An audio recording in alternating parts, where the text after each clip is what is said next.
PIC and AVR devices now come with advanced code security in the form of a hardware-based security solution known as PDID. So what is PDID? Well, PDID is the Programming and Debugging Interface Disable feature. It was developed to meet the demand for increased security in embedded systems, particularly in the automotive, IoT, and home appliance sectors. So how does it work? Well, while developing your design, this programming and debugging interface is essential as you make changes to your application code and configure your device. If you're working with a PIC, then you'll interface with the ICSP or in-circuit serial programmer, and if you're using AVR, then you'll interface with the UPDI or Unified Program and Debug Interface. But once your design is ready for production, what if you want to protect your application code and data from being accessed by this interface once your design has been deployed? Well, for years, Microchip's microcontrollers have allowed you to protect your device from unauthorized access. Both PIC and AVR devices include fuses or lock bits that, when set, grant the CPU access to sections of memory but block external attempts by a programming and debugging interface to read and write to these sections. So, why then is there a need to disable the programming and debugging interface? Well, there's a potential security backdoor here that exists even after these code protection fuses are set. If somehow someone gained access to the programming and debugging interface, your device could be bulk erased, and while your intellectual property and secure data would still be protected from theft, they'd get wiped during the bulk erase, the fuses that protected these areas of memory would also be erased. And this could potentially allow the microcontroller to be used to harm the larger system in which it is embedded. PDID protects against this vulnerability.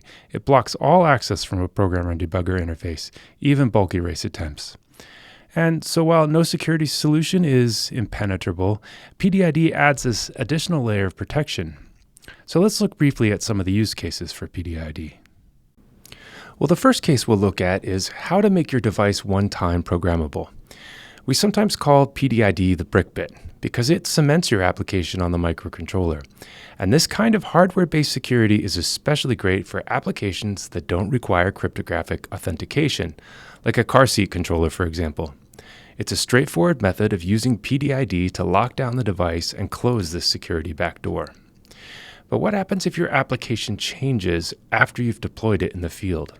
How can you update your device with new firmware?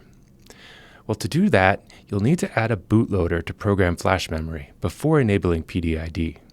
As a reminder, your bootloader runs when your device comes out of reset before your application runs.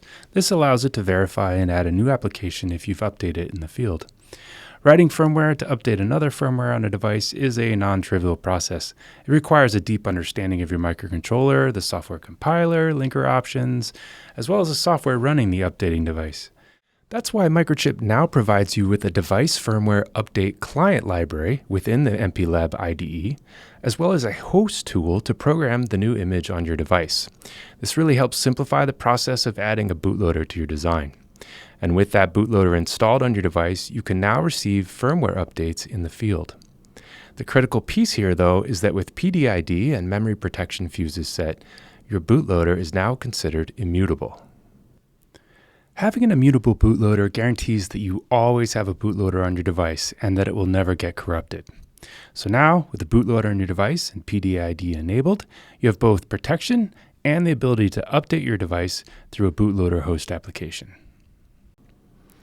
The third use case for PDID that we'll look at is the creation of a secure bootloader. For example, when you're designing IoT devices that'll need to implement extra security measures. This takes your immutable bootloader one step further. There are a number of ways to accomplish this, but one of the easiest is to add a secure element like Microchip's ATECC608C.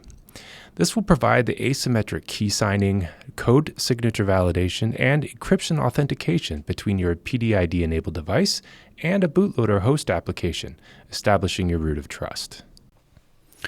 Lastly, I'd like to emphasize that PDID is permanent. It's critical for the security of today's embedded systems, but you need to be aware that if something should happen to your device in the field, you won't be able to rely on failure analysis as you have in the past, since the programming debug interface is truly disabled.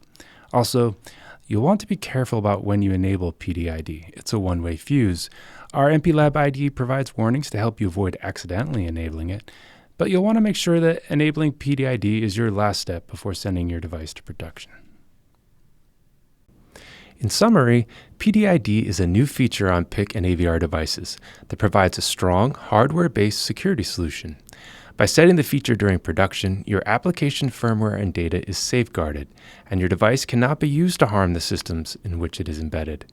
Finally, PDID ensures that your bootloader is immutable so that you can safely update your firmware in the field after you've deployed your device. For a list of PIC and AVR devices with PDID and to learn more, please check out our PDID peripheral webpage.